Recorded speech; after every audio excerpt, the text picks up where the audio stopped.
तो अंततः तुम्हारी इच्छा पूरी हो ही गई, क्षत्रियों को ललकारने की। मेरी इच्छा तो तुम्हें पराजित करके पूरी होगी अर्जुन। आकाश में चंद्रमा को देखकर उसे मुट्ठी में बंद करने का खेल बालक खेला करते हैं कर्ण। बड़े हो जा।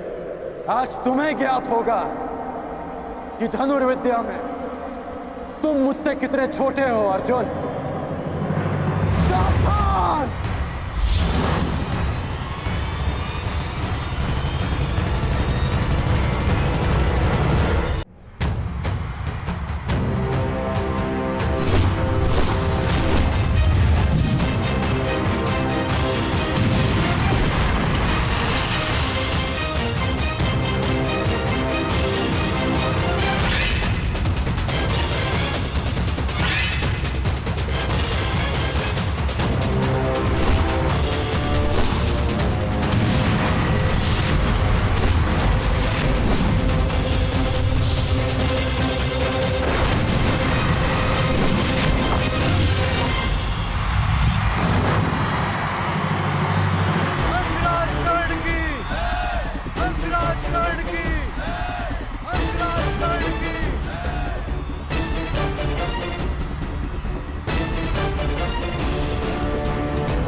तुम्हारे कवच ने फिर से तुम्हारी रक्षा कर ली कर्ण, अन्यथा मेरा ये बाण तुम्हारे प्राण ले लेता।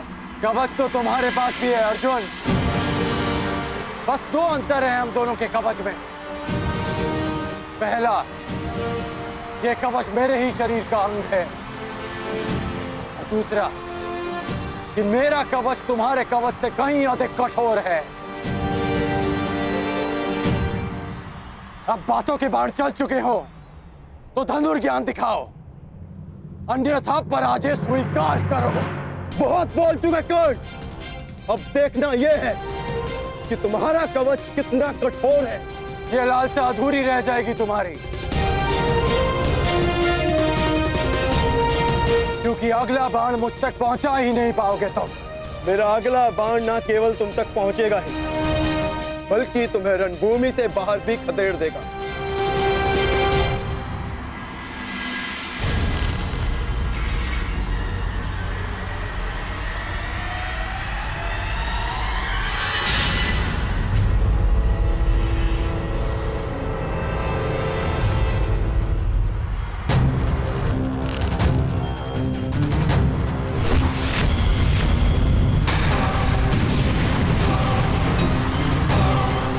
भय अस्त्र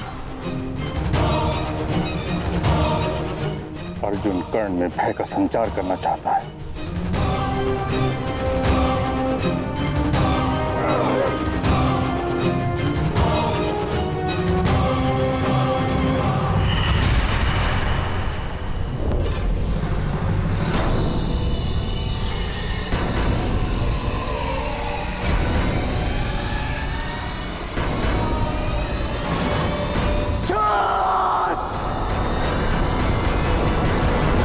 क्रोध, अशांति, पीड़ा ध्यान केंद्र में सबसे बड़ी बाधा है। अपने क्रोध को, अपनी अशांति को, अपनी पीड़ा को शस्त्र बनाकर इसका उपयोग करो। कौन उपयोग करो?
वाह, क्या उत्तर दिया है अर्जुन को।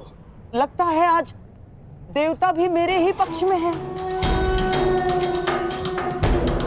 प्रजा के समक्ष अपना कौशल दिखाने की चाह में तुमने प्रजा को ही भयभीत कर दिया।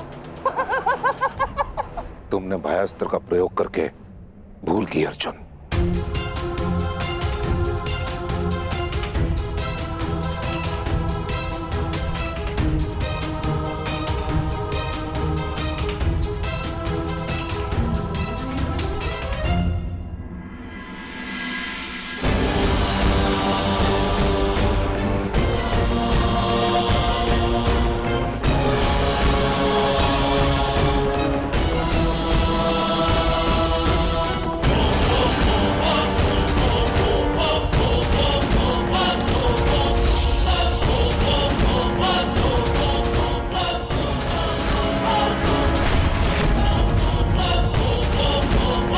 अंतकस्त्र।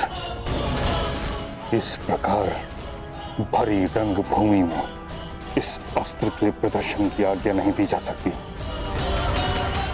महाविनाशक है यह अस्त्र। आपका अर्जुन अवश्य उत्तर देगा।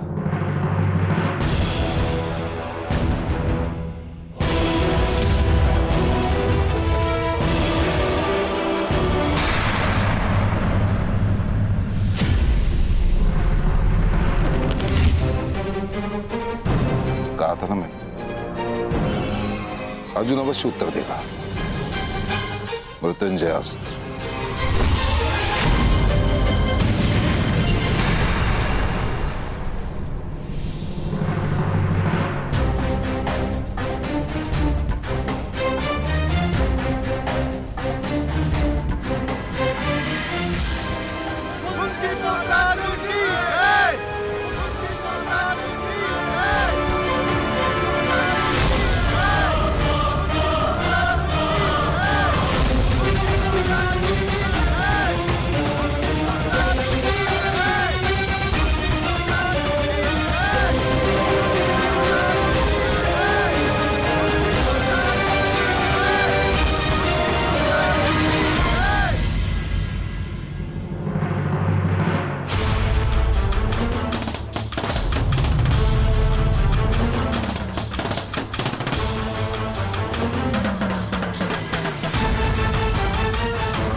तेज प्रभास्त्र। अर्जुन कर्ण का धनुष तोड़ देना चाहता है।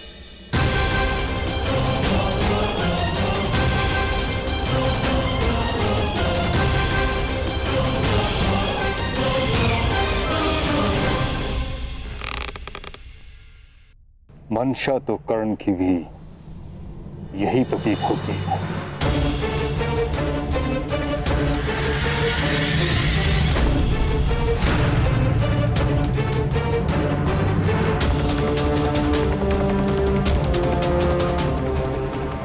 ये कैसा दिन दिखाया है एक माता को। एक ही शरीर की दो भुजाएं एक दूसरे को काटने को आतुर है और रक्त बहेगा एक माता का।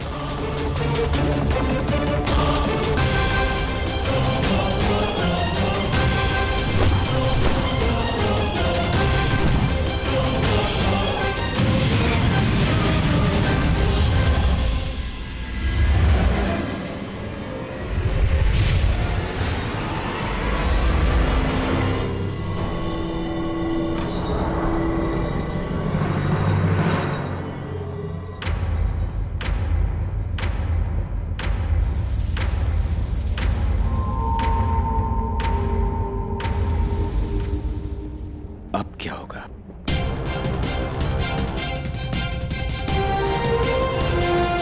यदि युद्ध भूमि में युद्ध के मध्य तुम्हारे अस्त्र टूट जाए तब क्या करोगे? यदि तुम्हारा हृदय पवित्र है और लक्ष्य अटल, तो प्रकृति की कोई भी वस्तु शस्त्र बन सकती है।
तुमने कदाचित मेरा पूरा परिचय नहीं सुना।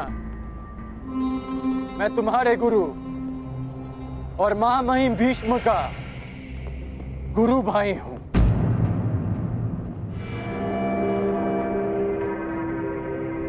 भगवान परशुराम का शिष्य हूं मैं।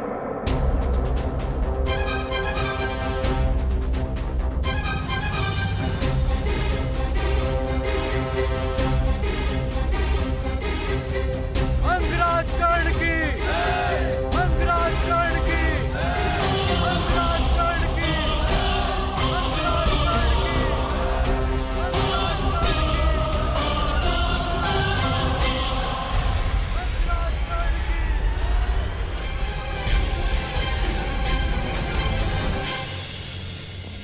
आज तुम्हारा गर्व चूर चूर होगा कर्ण।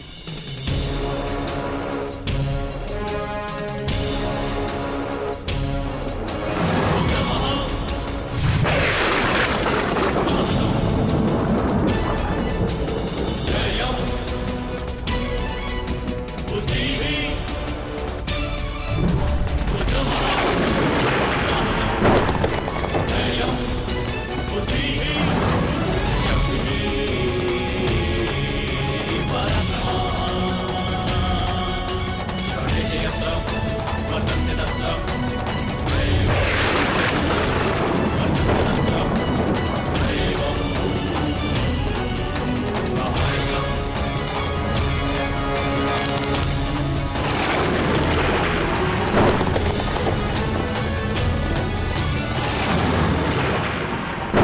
नहीं अर्जुन, तुम ब्रह्मास्त्र का प्रयोग ऐसे नहीं कर सकते।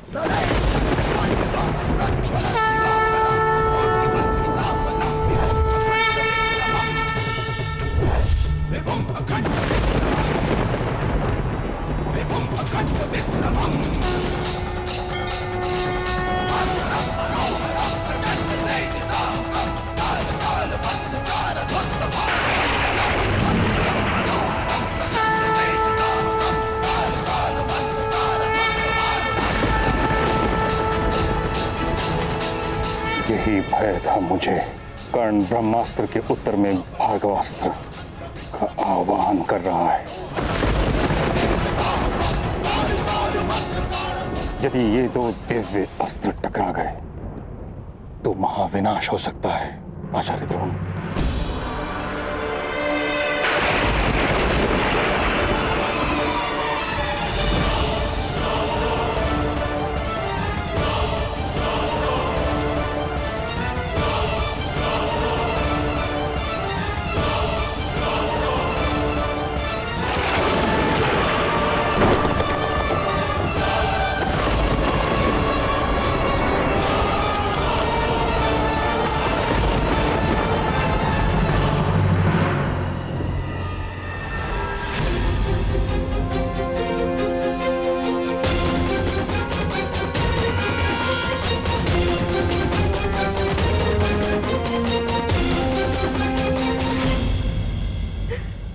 सूर्यदेव, कृपा कीजिए, आज मेरे दोनों पुत्र संकट में,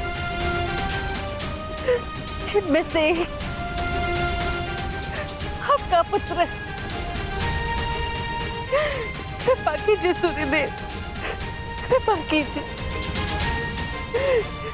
इस युद्ध को रुकवा दीजिए। कृपा कीजिए सूर्यदेव।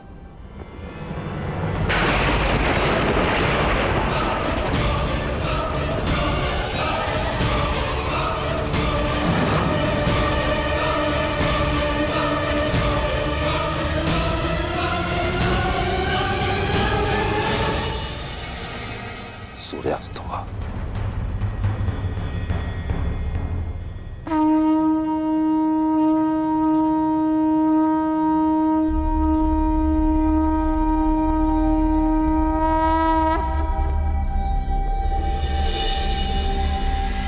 सूर्यास्त हुआ। इसके साथ ही आज की रंगभूमि संपन्न हुई।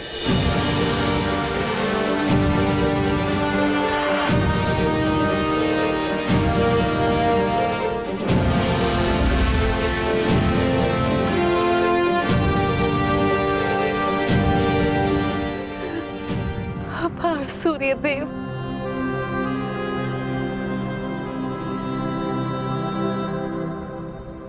रंगभूमि संपन्न हुई, परंतु विजेता का निर्णय कैसे होगा? कौन है विजेता आचार्य?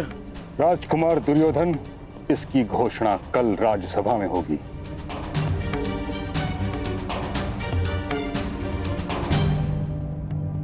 तो क्या मेरी चुनौती अनुत्तरित रह जाएगी मां महिम? सूर्य अस्त के साथ ही तुम्हारा प्रश्न और तुम्हारी चुनौती दोनों अस्त हो चुके हैं कर्ण। अब तुम्हारा कोई भी प्रश्न हस्तिनापुर से विद्रोह समझा जाएगा।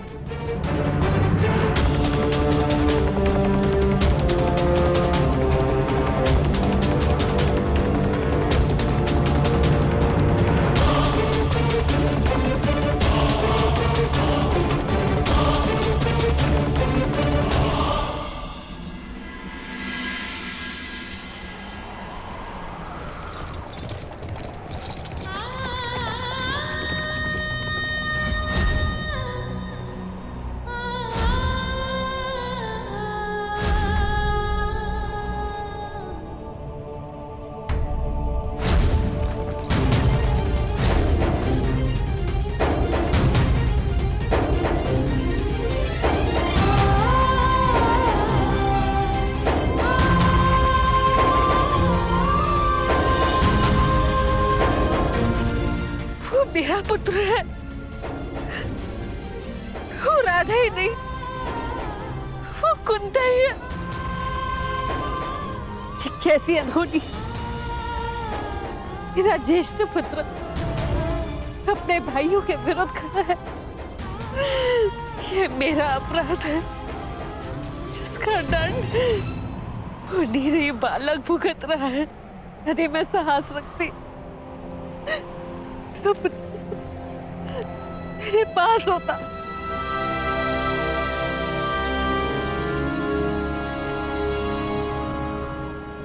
देख क्या रहे हैं आप सूर्यदेव, इस अपराध में आप भी सम्मिलित हैं, परंतु देव है ना आप, सरल है आपके लिए। उल्लास भरे दिन में प्रकट होते और कठिनाइयों की संध्या के आते ही निकल जाते। आप मेरी कठिनाइयां कैसे समझेंगे? अमर देव है ना आप,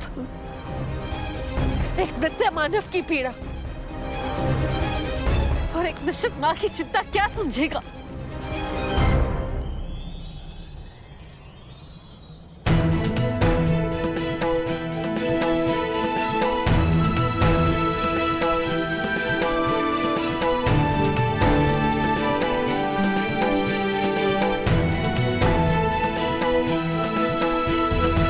देवताओं पर आरोप लगाना उचित नहीं कुंती। मनुष्य के प्रारब्ध का कारण देवताओं या नक्षत्रों की गति नहीं, अपितु स्वयं मनुष्य की मति होती है। सरल तो मनुष्य का जीवन है, जिन्हें भूल करने का अवसर प्राप्त है, अपनों से मुंह फेरने का अधिकार प्राप्त होता है। किंतु हम देव, हम तो भूल नहीं कर सकते।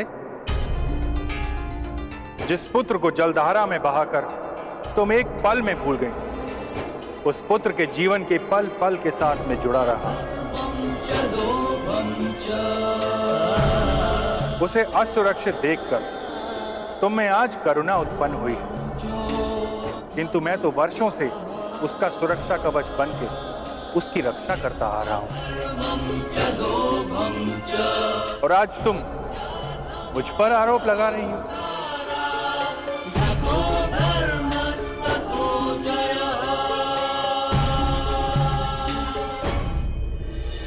ठीक कहा आपने देव, अपराधी हूं मैं, किंतु इस अपराध का इतना बड़ा दंड नहीं मिल सकता मुझे। मेरे दोनों पुत्र एक दूसरे के समक्ष शत्रु बनकर खड़े नहीं हो सकते। दोनों की धामिनियों में मेरा रक्त बहता है, उन्हें एक दूसरे का रक्त बहाने नहीं देगी कुंती।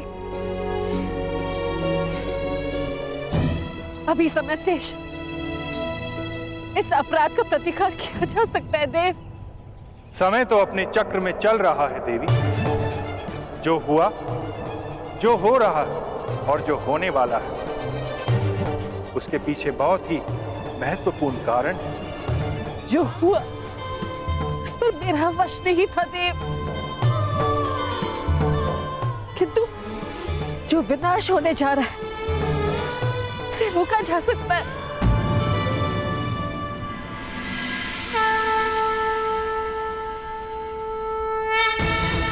प्रातःकाल के प्रारंभ का संकेत हो चुका है देव। आज रात सभा में मेरे पुत्रों का प्रारंभ लिखा जाएगा। मुझे जाना होगा देव। मुझे कर्ण को बताना होगा कि वो मेरा पुत्र है। पांडवों का ज्येष्ठ भ्राता है वो। मुझे जाना होगा देव।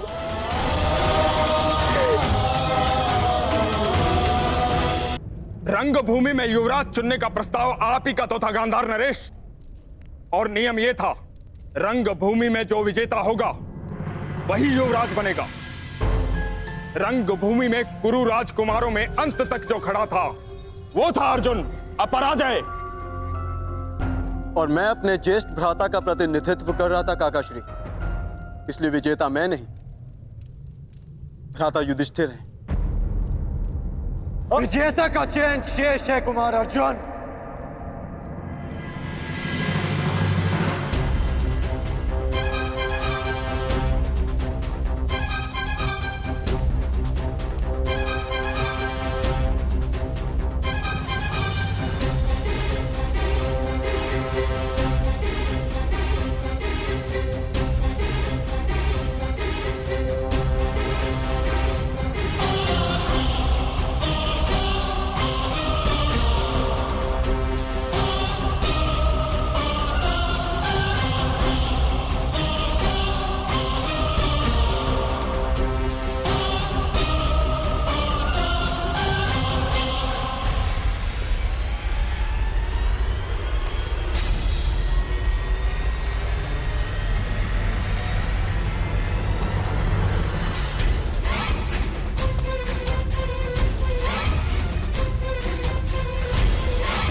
क्योंकि कल रणभूमि में कोई और भी अपराजय खड़ा था।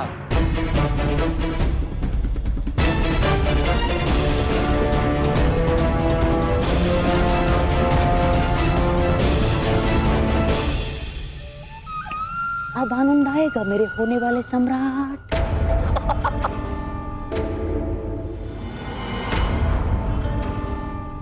इस विदुर की चाल को तोड़ देने वाला पासा फिर से राजसभा में आ गया है।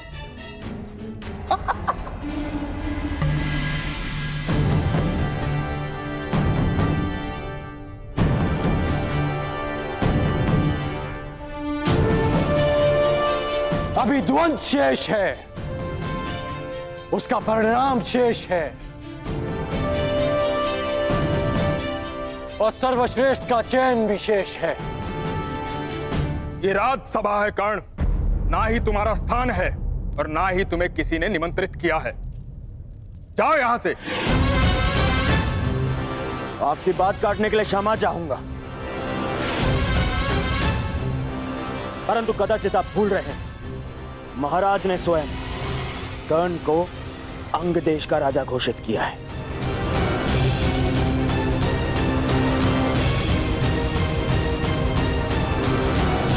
और अंग देश हस्तिनापुर के अधीन है। इसके शासक को न केवल इस सभा में आने का, अपनी आपत्ति प्रस्तुत करने का भी पूर्ण अधिकार है। दुर्योधन की बात तर्कसम्मत है ताचरी।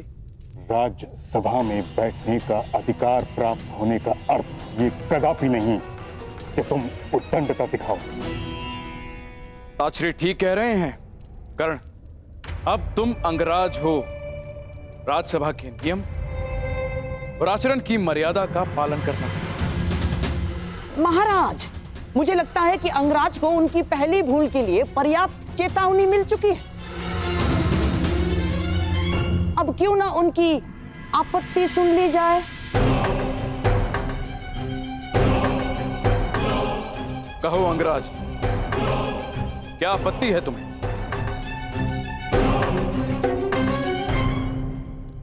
महाराज, आपत्ति नहीं, निवेदन है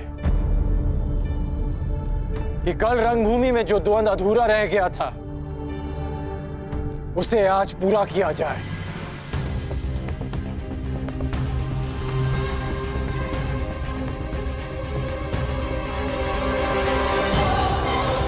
सूर्य अस्त के साथ रंगभूमि भी अस्त हो चुकी है कर्ण।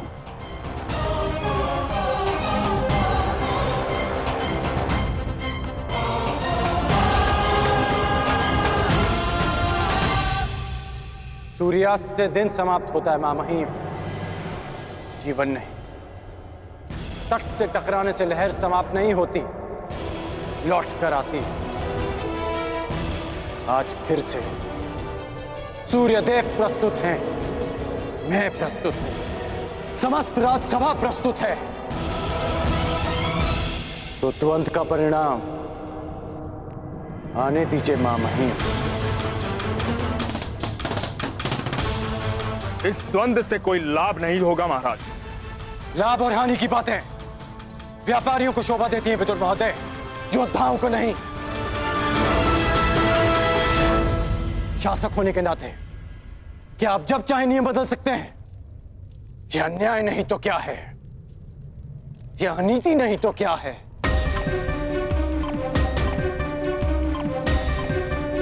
कुमार अर्जुन, यदि तुम वही अर्जुन हो जिसे मैं वर्षों से जानता हूं, यदि तुम राजनीति से ऊपर उठे हुए योद्धा हो, तो मुझे पूर्ण विश्वास है कि तुम अपना अधूरा द्वंद्व अवश्य पूरा करोगे।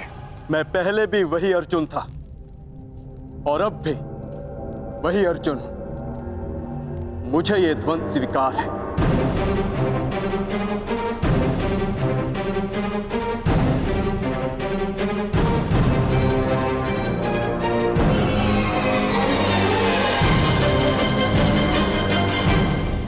यदि तुम वही अर्जुन हो जिसे मैं वर्षों से जानता हूं, तो मुझे पूर्ण विश्वास है कि तुम अपना अधूरा द्वंद्व अवश्य पूरा करोगे। मैं पहले भी वही अर्जुन था और अब भी वही अर्जुन हूं। मुझे ये द्वंद्व स्वीकार है।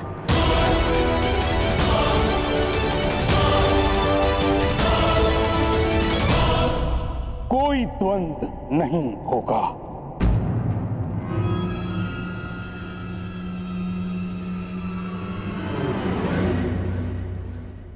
क्यों पितामह?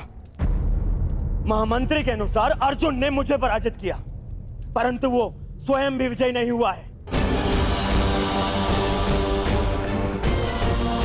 अगर वो सर्वश्रेष्ठ है तो उसे सिद्ध करना होगा।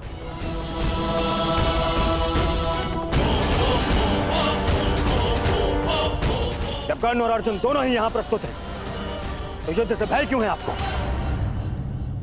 भय मेरी विजय का या संदेह अर्जुन के कौशल पर?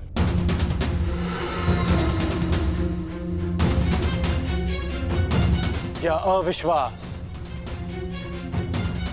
आचार्य द्रोण की शिक्षा पर? सावधान कर्ण, मेरे गुरु के अपमान का तो साहस मत करना। आज्ञा दीजिए पितामह।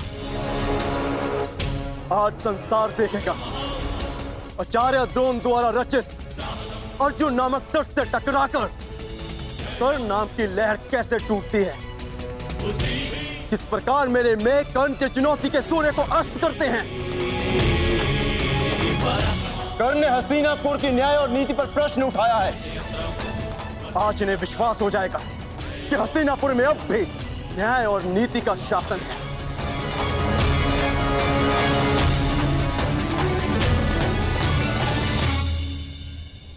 हस्तिनापुर के न्याय और नीति से बहुत पुराना परिचय है मेरा।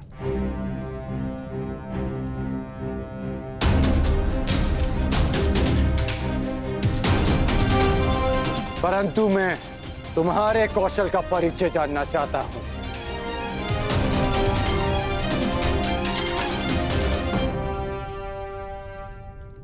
महाराज, युवराज चयन के नियम के अनुसार द्वंद्व के विजेता को युवराज बनना था, और यदि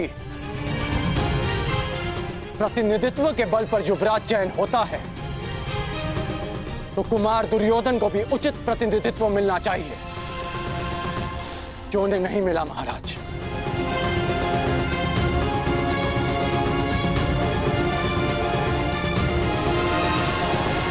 यदि अर्जुन कुमार युधिष्ठिर की ओर से द्वंद्व कर सकता है, तो मैं भी कुमार दुर्योधन का प्रतिनिधित्व करूंगा।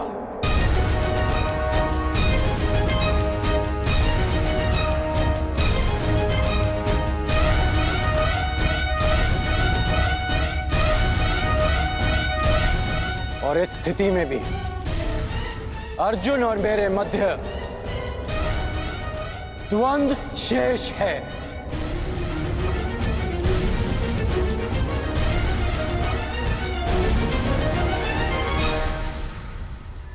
इसे कहते हैं सीधे पांव बारा। एक ही पासे में खेल पलट दिया। हाँ? एक ही पासे में। तुम पे भरोसा करके मैंने भूल नहीं की थी कर्ण। यदि पितामह का आदेश हो तो अर्जुन के कौशल के साथ साथ यमराज का भी परिचय हो जाएगा कर्ण। भीम, प्रतीत होता है कि रंगभूमि में मिली हार को अब तक बचा नहीं पाए हो तुम। कहो तो हम भी एक और द्वंद्व कर लें। मेरा भी निवेदन है कि अर्जुन को द्वंद्व की आज्ञा दी जाए पितामह। वाह, क्या कहा? पहली बार भीम ने ऐसा कुछ कहा है जिसके मैं भी पक्ष में हूं। क्यों भ्राता युधिष्ठिर, क्या मत है आपका? द्वंद्व के बुलावे से अर्जुन पीछे नहीं हटेगा, हमें भी स्वीकार है। स्वीकार है।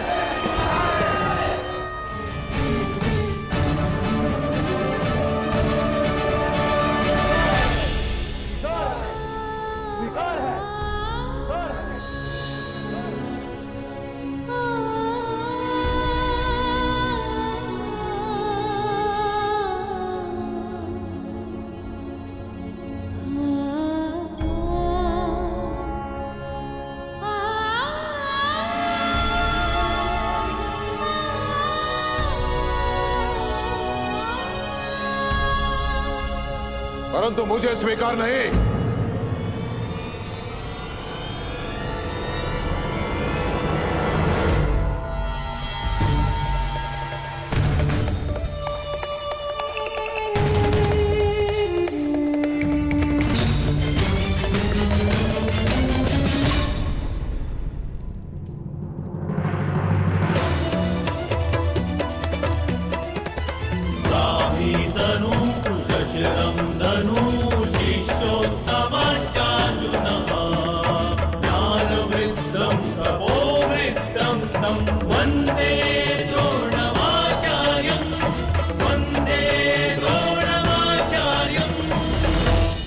सभा में विलंब से आने के लिए क्षमा प्रार्थी हूं महाराज।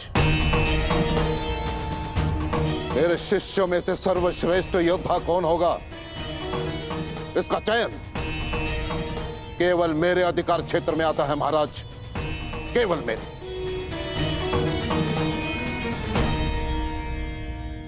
आपका तात्पर्य क्या है आचार्य?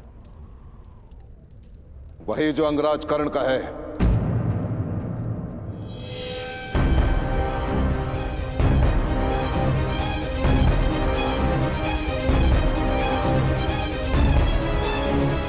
यदि सर्वश्रेष्ठ योद्धा का चयन युद्ध भूमि है तो युद्ध भूमि मैं दूंगा।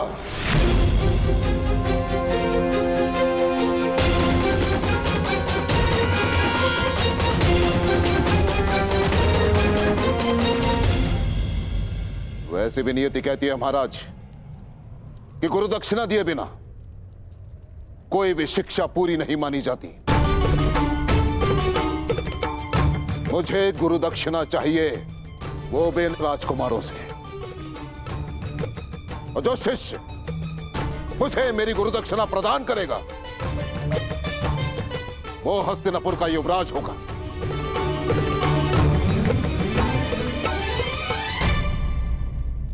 आचार्य, कहीं इस घृणा का अर्थ भी वही तो नहीं जिसके कारण एकलव्य का अंगूठा छीना था आपने? मुझे तो केवल शंका है कि ये परीक्षा भी उसी शिष्य के लिए तो नहीं जिसे आप सर्वश्रेष्ठ मान चुके हैं।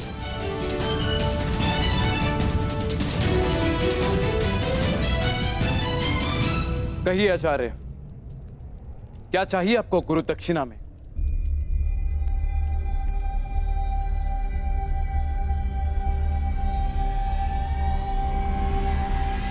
पांचाल नरेश द्रुपद।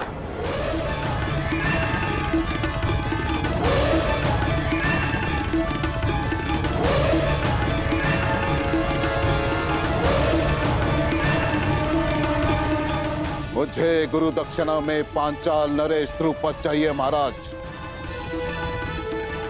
तो मेरा जो शिष्य द्रुपद को परास्त करके बंदी बनाकर मेरे समक्ष लेकर आएगा, वही विजेता होगा और वही हस्तिनापुर का युवराज।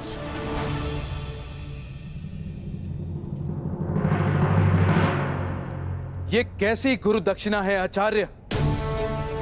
आप जानते हैं कि पांचाल नरेश द्रुपद कितने शक्तिशाली हैं। उनकी सेना अपराजय है आचार्य। योद्धाओं में वट वृक्ष के समान है वो। तो मेरे शिष्यों को बलपूर्वक उस वृक्ष को उखाड़ कर फेंकना होगा महाराज। अपने गदा के प्रहार से पांचाल के दुर्ग की नींव हिलानी होगी। अपने बाणों की वर्षा से पांचाल के आकाश को प्रकाशहीन करना होगा। हस्तिनापुर का युवराज केवल वही हो सकता है महाराज जिसके नाम से शत्रु कांपे, जिसके तेज मात्र से हस्तिनापुर को कोई चुनौती ना दे पाए, केवल वो। मैं अपने पुत्रों को मृत्यु के मुख में नहीं भेज सकता। ईश्वर ने मुझे नेत्र नहीं दिए हैं। अब आप चाहते हैं कि मैं अपने पुत्रों के मुख से स्वर भी ना सुन पाऊं? नहीं आचार्य, आप कुछ और गुरु दक्षिणा मांग लीजिए। मैं यहां व्यापार के लिए नहीं, प्रतिकार के लिए आया हूं महाराज। मुझे द्रुपद चाहिए या फिर और कुछ नहीं। और यदि हस्तिनापुर मुझे मेरी गुरु दक्षिणा नहीं दे सकती तो मैं कहीं और ढूंढूंगा उस सर्वश्रेष्ठ योद्धा को जो मेरी गुरु दक्षिणा मुझे प्रदान करे।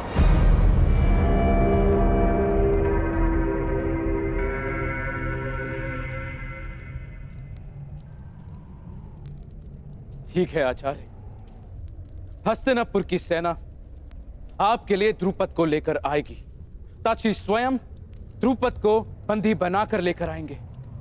नहीं महाराज, मैं महामहिम का गुरु नहीं हूं। मैं गुरु राजकुमारों का गुरु हूं। मुझे गुरु दक्षिणा चाहिए तो केवल इन्हीं से चाहिए। परंतु एक बात का स्मरण रहे महाराज, हस्तिनापुर का प्रारंभ केवल वही बन सकता है जो सिंह के साथ युद्ध करे, जिसे हस्तिनापुर के ध्वज में अपना नाम अंकित करना है। उसे सर्वप्रथम पांचाल के ध्वज को झुकाना होगा।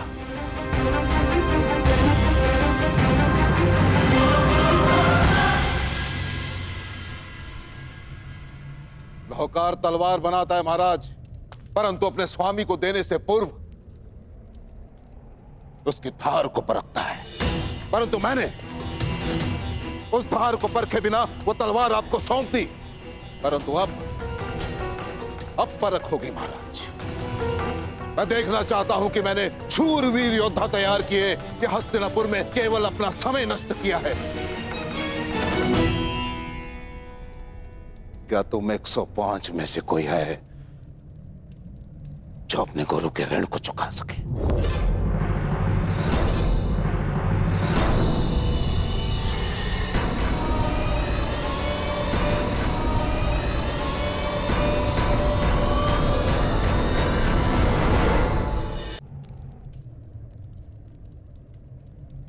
मुझे मेरा उत्तर मिल गया महाराज।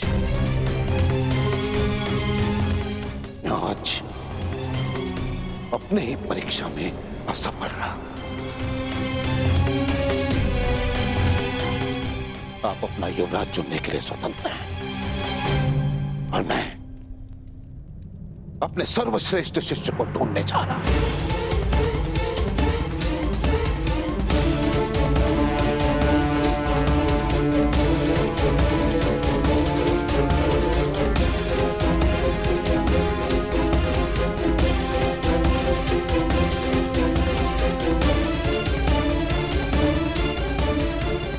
गुरुदेव,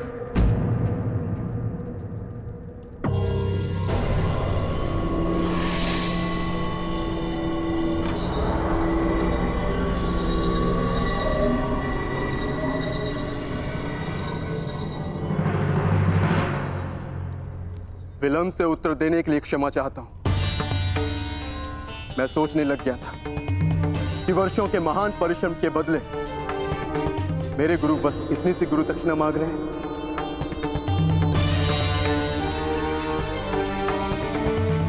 आपने संसार के सर्वश्रेष्ठ योद्धा तैयार किए हैं गुरुदेव। ये मैं सिद्ध करूंगा।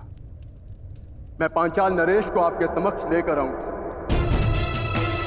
मैं पांचाल की ध्वजा को आपके चरणों में भेंट करूंगा।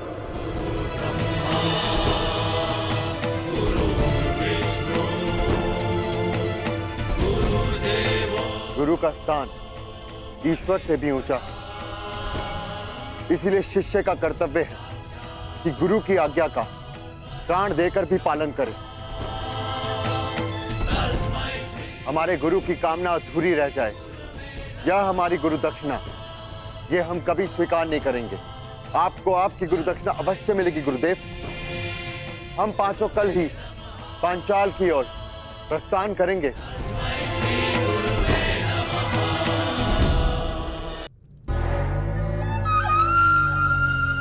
मेरे होने वाले सम्राट।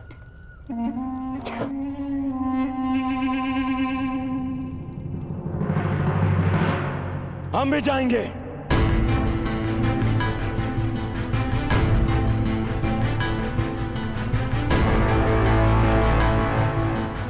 पांचाल नरेश को आपके चरणों में लाने के लिए।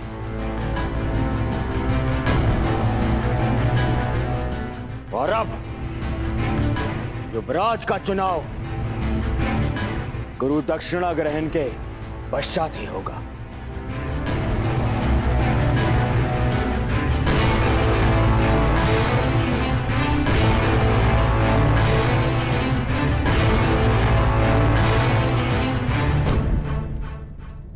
तुम भी हमारे साथ चलोगे मित्रगण, मेरे साथ में। मैंने जीवन भर आपका साथ देने का प्रण लिया है कुमार। मैं अवश्य आपके साथ चलूंगा। कुमार दुर्योधन, यदि एक सूत पुत्र अपनी योग्यता सिद्ध करने के लिए एक राजकुमार से सहायता मांगे तो उचित है, परंतु एक राजकुमार युवराज बनने के लिए एक सूत पुत्र से सहायता ले वो उचित नहीं है। जो युवराज बनने के योग्य नहीं। मैं केवल एक बार मां महिम से कहता तो संपूर्ण पांचाल राज मेरे चरणों में होता, परंतु मैंने ऐसा किया नहीं।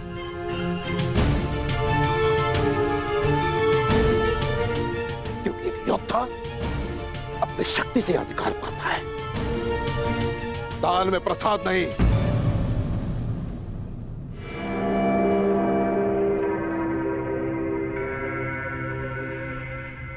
जितने शिष्य अपने ज्ञान की शक्ति प्रदान की है, वो आने वाले कल के सम्राट की दाहिनी भुजा बनने वाले हैं।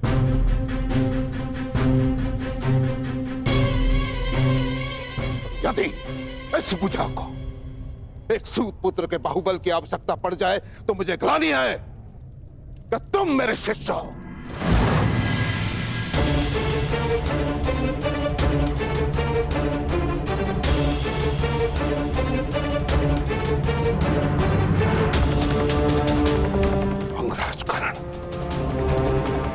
तुम अपने मित्र के सहायता के लिए प्रस्तुत हो, ये तुम्हारा कर्तव्य है, परंतु युवराज पद के इस परीक्षा में तुम सम्मिलित रहे, ये तुम्हारा अधिकार नहीं था।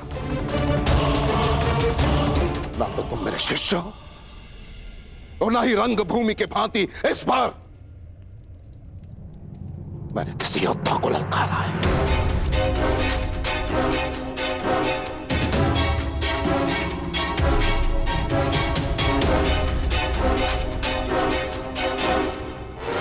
और यदि तुम भारी योद्धा के सहायता के बिना पांचाल नरेश द्रुपद का सामना नहीं कर सकते तो तुम्हें वहां जाने की आवश्यकता नहीं है।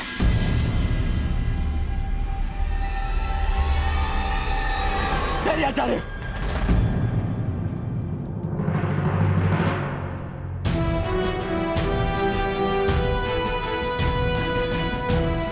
आपने ठीक कहा आचार्य। हाँ कर आचार्य, तुम ठीक कह रहे हैं। ये उनके शिष्यों की परीक्षा है, इसलिए मैं दुर्योधन अपने भाइयों के साथ में स्वयं अपने गुरु दक्षिणा का ऋण चुकाने अवश्य जाऊंगा। यदि ऐसा करते हुए मैं वीर गति को भी प्राप्त हुआ तो मेरा सौभाग्य होगा।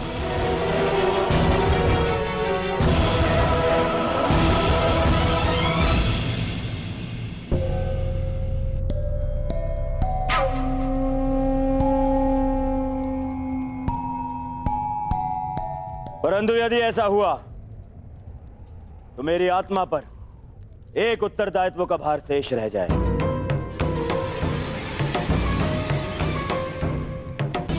मैंने कर्ण को अंगराज घोषित किया, इसीलिए मेरा निवेदन है कि पांचाल पर आक्रमण से पूर्व मित्र कर्ण का राजाभिषेक कर दिया जाए।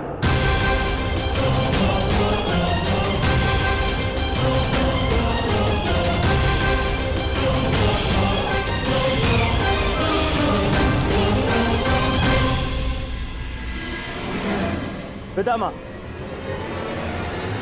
अंग देश पर आपने विजय प्राप्त की, उस पर आपका नियंत्रण है, इसलिए मैं आपसे निवेदन करूंगा, हमारे परायण से पूर्व आप स्वयं कर्ण का राज्याभिषेक करें।